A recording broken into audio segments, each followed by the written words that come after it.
boiteux, bossus, paralytiques, mains crispées sur les roues des fauteuils roulants. Nous tracions dans les chambres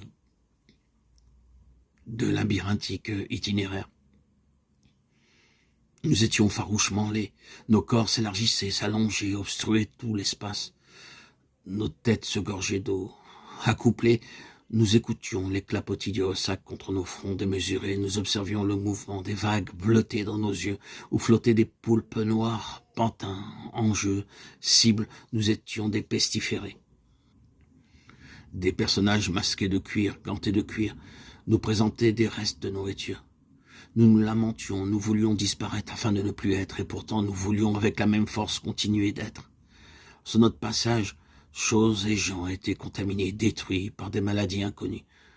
Nous étions présents à leurs obsèques, nous étions de belles humeurs, parés des ornements qui célébraient leur trépas, nous chantions, rions, nos fauteuils, tel un manège bariolé, sonore d'un pot-pourri de musique discordante, tournaient follement autour des tombes.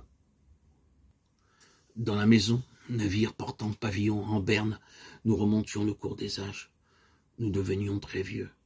Nous retrouvions tous les émois, tous les désirs, toutes les tristesses que nous avions connues dans la chambre. Au rythme du balancier des horloges indestructibles, divinité, nous entendions venir à nous la dernière heure. Sous le jeu ondoyant des cierges, les marques de la mort ressemblaient à des taches de naissance. Notre foyer devenait un rectangle de terre meuble sous lequel nous reposions tout à la fois paisibles et inquiets. Nous étions les seigneurs incontestés d'un royaume qui n'avait ni début ni fin. Venant de très loin, de plus en plus faiblement, nous parvenaient des pleurs, des gémissements, et tout à coup l'appel familier « Où es-tu » Nous quittions nos tombeaux, nos robes mortuaires devenaient légères, vaporeuses. Nos chevelures flottaient derrière nous comme des voiles. Nous retrouvions notre cité, elle s'ouvrait devant nous comme une porte. Elle s'emplissait d'ombre, de lumière, des odeurs et des bruits mêlés de la nature. Face au soleil, nous étions la mémoire de la maison. Nous découvrions des endroits ténébreux pleins d'araignées et de plantes couleur de plomb, des endroits ardents comme des brasiers où se calcinaient dans un bruyant crissement d'insectes des fleurs écarlates.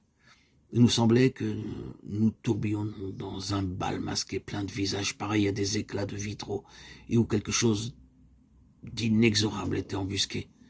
La peur devenait un divertissement. Nous jouions avec nous-mêmes comme on joue avec un couteau, nous sautions à la corde.